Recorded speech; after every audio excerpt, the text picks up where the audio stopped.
Hello दोस्तों, आप सभी को हमारे YouTube channel Noble Study One पर मोस्ट वेलकम है। दोस्तों आज की वीडियो में जो है बिहार एसएससी जो इंटर लेवल है उसके रिगार्डिंग है। दोस्तों इसमें टॉप 30 क्वेश्चन शामिल किया हूं। अगर आप बिहार एसएससी क्लियर करना चाहते हैं तो ये हिस्ट्री के क्वेश्चन है टॉप 30, ठीक है। इसमें से आपको 30 में 25 का जवाब आपको सही देना है, तो आपको पता चल जाएगा दोस्तों आपकी तैयारी हिस्ट्री में कैसा है बिहार एसएससी के लिए, क्योंकि इसमें जो कुछ क्वेश्चन है प्रीवियस ईयर से मैं सेलेक्ट किया हूँ, ठीक है, और कुछ क्वेश्चन जो नए हैं। तो वीडियो को लास्ट तक जरूर देखिएगा, और अगर वीडियो पसंद आ रहा होगा तो एक लाइक जरूर कीजिएगा। चैनल पे पहली बार हैं तो सब्सक्राइब जरूर कर लीजिएगा। बढ़ते हैं यहाँ पहला क्वेश्चन जो स्क्रीन पे है दोस्तों, इसमें पूछा गया है कि बिंबिसार ने ब्रह्मदत्त को पराजित कर कौन सा राज्य जीता था। प्रीवियस ईयर से क्वेश्चन है, काफ़ी इंपॉर्टेंट क्वेश्चन है ये, ठीक है, बार बार पूछा जा रहा है एग्जामों में। बिंबिसार ने ब्रह्मदत्त को पराजित कर कौन सा राज्य जीता था, तो ये राज्य का नाम बताना है। तो ये अंग प्रदेश या अंग जो राज्य था इसको जीता था। किसने जीता था? बिंबिसार। किसको हराया था? ब्रह्मदत्त को, क्योंकि क्वेश्चन को कभी कभी घुमा दिया जाता है, ठीक है। बढ़ते हैं आपका नेक्स्ट 2 नंबर क्वेश्चन पर। तो ये रहा आपका 2 नंबर क्वेश्चन में पूछा गया है कि हर्यक वंश के किस शासक द्वारा अस्थायी सेना रखी गई थी, जिसके कारण उसे सैन्य भी कहा जाता था। किसको कहा जाता था? सैन्य, और वो अस्थायी सेना रखता था। तो ये रखता था दोस्तों बिंबिसार। कौन रखता था? बिंबिसार रखता था। ए ऑप्शन इस क्वेश्चन का राइट आंसर होगा। कौन सा ऑप्शन होगा? ए ऑप्शन यहाँ पे सही होगा। पहले अपना ऑप्शन कीजिएगा कमेंट में, इसके बाद देखिएगा कौन सा आंसर सही होता है। बढ़ते हैं आपका नेक्स्ट 3 नंबर क्वेश्चन पर। ये रहा आपका 3 नंबर क्वेश्चन। यहाँ पे पूछा गया है दोस्तों कि मगध सम्राट अजातशत्रु के राज विस्तार नीति का उल्लेख किस जैन ग्रंथ में हुआ है। मगध सम्राट अजातशत्रु के राज विस्तार का नीति का उल्लेख किस जैन ग्रंथ में हुआ है, ये पूछा गया है। तो ये जिस जैन ग्रंथ में हुआ था दोस्तों, ये है निर्यावली सूत्र। किस में हुआ है? निर्यावली सूत्र में हुआ है। इस क्वेश्चन का राइट आंसर यहाँ से सी ऑप्शन सही होगा। बढ़ते हैं आपका नेक्स्ट जो कि 4 नंबर का क्वेश्चन होगा। काफ़ी इंपॉर्टेंट है, वीडियो को एक एक क्वेश्चन आपके लिए इंपॉर्टेंट है। यहाँ पे डायरेक्ट हिट करेगा क्वेश्चन यहाँ से। 4 नंबर क्वेश्चन कि बिहार में बड़े पैमाने पर उत्खनन कार्य करने वाले पुरातत्ववेत्ता थे। यानी कि बिहार जो है अपना बिहार, यहाँ पे काफ़ी ये बड़े पैमाने पर उत्खनन का कार्य किया था और काफ़ी विख्यात था ये। तो ये था दोस्तों, कौन था?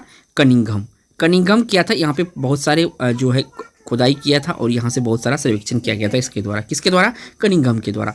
बी ऑप्शन सही है। बढ़ते हैं आपका नेक्स्ट 5 नंबर क्वेश्चन पर। ये रहा आपका 5 नंबर क्वेश्चन स्क्रीन पे आ चुका है। पूछा गया ज्ञान प्राप्ति के बाद महावीर ने अपना प्रथम उपदेश कहाँ दिया था। देखिए प्रथम उपदेश है, काफ़ी इंपॉर्टेंट है ये क्वेश्चन, कितना बार एग्जाम में आ चुका है, ठीक है। तो प्रथम उपदेश जो दिया था महावीर ने, ये दिया था दोस्तों राजगीर में। राजगीर बिहार में दिया था, यानी इस क्वेश्चन का राइट आंसर यहाँ से सी ऑप्शन सही होगा। बढ़ते हैं आपका नेक्स्ट क्वेश्चन जो कि 6 नंबर का होगा। ये रहा अगला क्वेश्चन 6 नंबर का स्क्रीन पे आ चुका है। पूछा गया है प्रथम जैन संगीति का आयोजन कहाँ हुआ था। प्रथम जैन संगीति का आयोजन कहाँ पे हुआ था, ये पूछा गया है। तो ये हुआ था दोस्तों पाटलिपुत्र। वर्तमान में जो इसका नाम है पटना है, तो यहाँ पे ए ऑप्शन सही होगा। बढ़ेगा 7 नंबर क्वेश्चन पर। ये रहा 7 नंबर क्वेश्चन आपके स्क्रीन पे आ चुका है। पूछा गया है कि स्वामी शाहजानंद की गिरफ्तारी के बाद बिहार किसान आंदोलन का नेतृत्व किसने किया था। स्वामी शाहजानंद की गिरफ्तारी के बाद बिहार किसान आंदोलन का नेतृत्व किसने किया था, तो इसके बाद जो इसका नेतृत्व किया था कार्यानंद शर्मा के द्वारा किया गया था। किसके द्वारा किया गया था? कार्यानंद शर्मा के द्वारा किया गया था। काफ़ी इंपॉर्टेंट है, आंसर भी आपको याद रखना क्योंकि एग्जाम में आएगा। बढ़ते हैं आपका नेक्स्ट क्वेश्चन जो कि 8 नंबर का होगा। ये रहा आपका 8 नंबर का क्वेश्चन। यहाँ पे पूछा गया है दोस्तों कि भागलपुर में एक आज़ाद दस्ते का गठन किया गया था। ये जो आज़ाद दस्ता है इसका गठन किया गया था, किसके द्वारा किया गया था, ये पूछा गया है, ठीक है। तो ये किया गया था सियाराम सिंह ने किया था। किसने किया था? सियाराम सिंह के द्वारा किया गया था। तो ए ऑप्शन इस क्वेश्चन का राइट आंसर हो जाएगा। बढ़ते हैं आपका 9 नंबर क्वेश्चन पर। वीडियो पे बने रहिए, काफ़ी इंपॉर्टेंट क्वेश्चन है कि आपके लिए। 9 नंबर का क्वेश्चन है कि प्रभावती देवी किस क्षेत्र की स्वतंत्रता सेनानी थी। ये जो प्रभावती देवी थी किस क्षेत्र की स्वतंत्रता सेनानी थी, यहाँ पे पूछा है, ये क्षेत्र पूछा है इसका, ठीक है ना। तो ये जो क्षेत्र से ये क्षेत्र है दोस्तों पटना से ये बिलोंग करती थी और यहीं पे इनका जो कार्य क्षेत्र था यहीं पर था, ठीक है। तो बी ऑप्शन इस क्वेश्चन का राइट आंसर होगा। बढ़ते हैं आपका नेक्स्ट 10 नंबर क्वेश्चन पर। ये रहा 10 नंबर का क्वेश्चन आपके स्क्रीन पर आ चुका है कि निम्नलिखित में से किस वर्ष छपरा को अपराधी जिला घोषित किया गया था। यानी कि छपरा में बहुत सारा उपद्रव हुआ था और उसको अपराधी जिला घोषित कर दिया गया था। तो ये किया गया था दोस्तों 1942 में। किसमें? 1942 में। तो इस क्वेश्चन का राइट आंसर यहाँ पे सी ऑप्शन होगा 1942, ठीक है। बढ़ते हैं आपका नेक्स्ट क्वेश्चन जो कि 11 नंबर का क्वेश्चन होगा। ये रहा आपका 11 नंबर का क्वेश्चन। किस वर्ष बिहार कांग्रेस सोशलिस्ट पार्टी का औपचारिक गठन हुआ था। किस वर्ष बिहार कांग्रेस सोशलिस्ट पार्टी का औपचारिक गठन हुआ था, ये पूछा गया है। तो इसका गठन हुआ था 1934 में। कब हुआ था? 1934 में। बिहार कांग्रेस सोशलिस्ट पार्टी का गठन जो है 1934 में हुआ था। तो इस क्वेश्चन का राइट आंसर यहाँ से सी ऑप्शन सही होगा। बढ़ेगा एक 12 नंबर क्वेश्चन पर। ये रहा आपका 12 नंबर का क्वेश्चन। इसमें पूछा गया बिहार में किसने एक श्रमिक संघ स्थापित किया था। बिहार में किसने एक श्रमिक संघ स्थापित किया था? तो बिहार में जो श्रमिक संघ स्थापित किया था ये किया गया था दोस्तों अब्दुल बारी के द्वारा। किसके द्वारा? अब्दुल बारी के द्वारा। किसके द्वारा किया गया था? अब्दुल बारी के द्वारा। याद रखिएगा, काफ़ी इंपॉर्टेंट क्वेश्चन है ये, ठीक है ना। बढ़ते हैं आपका अगला क्वेश्चन जो 13 नंबर का है। ये रहा आपका 13 नंबर का क्वेश्चन दोस्तों। इसमें पूछा गया है कि निम्नलिखित में से किसके द्वारा 1906 में पृथक बिहार की मांग के समर्थन में एक पुस्तिका प्रस्तुत की गई थी। ये जो पुस्तिका है प्रस्तुत की गई थी किसके द्वारा प्रस्तुत किया गया था? कब? 1906 ईस्वी में पृथक बिहार के लिए, ठीक है। तो ये किया गया था दोस्तों सच्चिदानंद सिन्हा के द्वारा। किसके द्वारा? सच्चिदानंद सिन्हा के द्वारा। तो ये ऑप्शन क्वेश्चन का राइट आंसर हो जाएगा। 1 मिनट, हाँ, तो इसमें सच्चिदानंद सिन्हा का भी भूमिका था और ये राजेंद्र प्रसाद का भी भूमिका था, ठीक है ना। तो यहाँ पे डी ऑप्शन सही हो जाएगा। मैं यहाँ पे करेक्शन कर देता हूँ क्योंकि इनका भी भूमिका था, ठीक है। तो राजेंद्र प्रसाद का और सच्चिदानंद सिन्हा का। तो यहाँ पे डी ऑप्शन क्वेश्चन का राइट आंसर होगा, ठीक है, क्योंकि इन दोनों का भूमिका था। बढ़ते हैं आपका नेक्स्ट क्वेश्चन जो कि ये रहा आपका क्वेश्चन 14 नंबर का है। पूछा गया है कि असहयोग आंदोलन के समय सदाकत आश्रम से दी मदरलैंड नामक अखबार का प्रकाशन किसने आरंभ किया था? या द मदरलैंड कहे या दी मदरलैंड कहे, ठीक है। इसका प्रकाशन किसने किया था? तो इसका जो प्रकाशन किया गया था ये किया गया था दोस्तों मजहरुल हक के द्वारा। किसका? मजहरुल हक के द्वारा किया गया था। तो इस क्वेश्चन का राइट आंसर यहाँ से बी ऑप्शन सही होगा, मजहरुल हक। बढ़ते हैं आपका नेक्स्ट क्वेश्चन जो कि 15 नंबर का होगा। ये रहा आपका 15 नंबर क्वेश्चन स्क्रीन पे आ चुका है। पूछा गया है महात्मा गांधी के चंपारण सत्याग्रह के कारण बिहार के तत्कालीन उपराज्यपाल एडवर्ड अल्बर्ट गेट ने किसकी अध्यक्षता में एक जांच समिति का गठन किया गया था, ठीक है। और ये जो हुआ था चंपारण सत्याग्रह, तो ये 1917 में हुआ था, ठीक है, याद रखिएगा, ठीक है। पहला सत्याग्रह था महात्मा जी का, ये प्रथम था महात्मा जी का, तो ये भी याद रखिएगा, देखिए महात्मा गांधी जी का, ठीक है। तो इसके बाद पूछा गया है कि एक जांच समिति का गठन किया गया था, इसका अध्यक्ष कौन था? तो ये इसका अध्यक्ष था FG सलाई। कौन था अध्यक्ष? FG सलाई इसके अध्यक्ष थे। बढ़ते हैं आपका नेक्स्ट क्वेश्चन जो कि 16 नंबर का होगा। ये रहा आपका 16 नंबर का क्वेश्चन। यहाँ पे 16 नंबर में पूछा गया है दोस्तों, अगला क्वेश्चन जो 16 नंबर का है कि 80 स्तंभों वाले मौर्यकालीन सभागार या राज्य महल का अवशेष कहाँ से प्राप्त हुआ है? 80 स्तंभ वाले मौर्यकालीन सभागार या राजमहल का अवशेष कहाँ से प्राप्त हुआ है? तो ये जो प्राप्त हुआ है ये आपका कुम्हरार से प्राप्त हुआ है। कौन सा? ये बिहार में है ये कुम्हरार, ठीक है, काफ़ी इंपॉर्टेंट है। बढ़ते हैं आपका नेक्स्ट क्वेश्चन यहाँ पर 17 नंबर का होगा। ये रहा 17 नंबर का क्वेश्चन। पूछा गया है कि किस शासक ने श्रीलंका के राजा मेघवर्मन के गया में एक बौद्ध मठ स्थापित करने की अनुमति मांगी थी? किस शासक ने श्रीलंका के राजा मेघवर्मन ने गया में एक बौद्ध मठ स्थापित करने की अनुमति मांगी थी? किससे मांगी थी?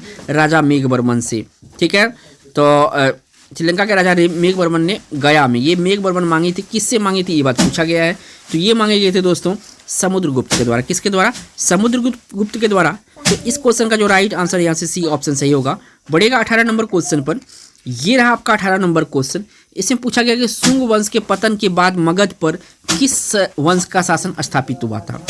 ये जो शुंग वंश है दोस्तों, ये शुंग वंश, इसके बाद, ठीक है, इसके बाद जो है मगध पर किस वंश का शासन स्थापित हुआ था ये पूछा गया था। इसके बाद जो है कर्ण वंश का शासन हुआ था। किसका? कर्ण वंश का शासन हुआ था। कहाँ पर?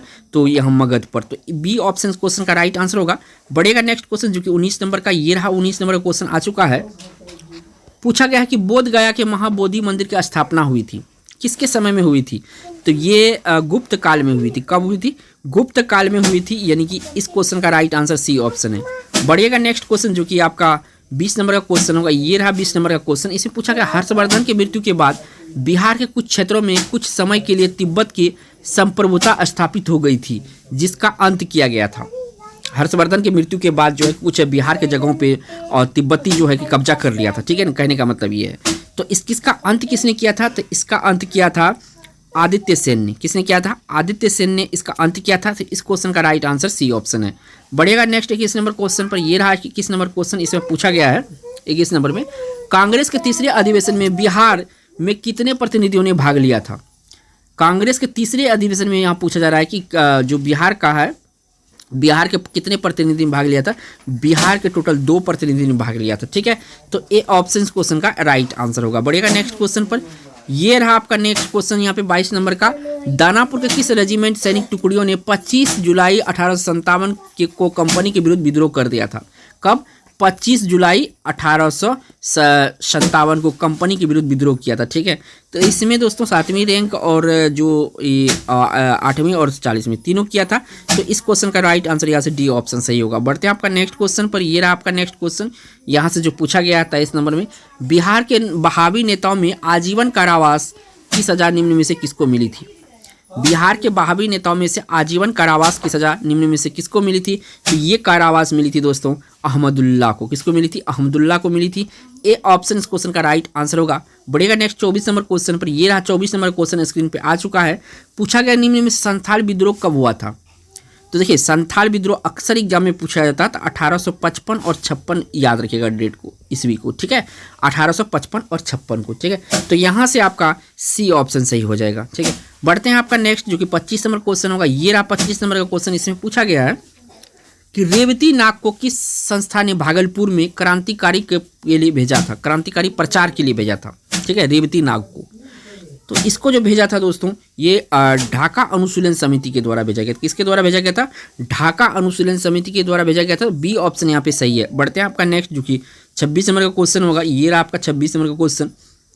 पूछा गया कि विधान परिषद के सदस्य चुने जाने हेतु योग्यता होनी चाहिए।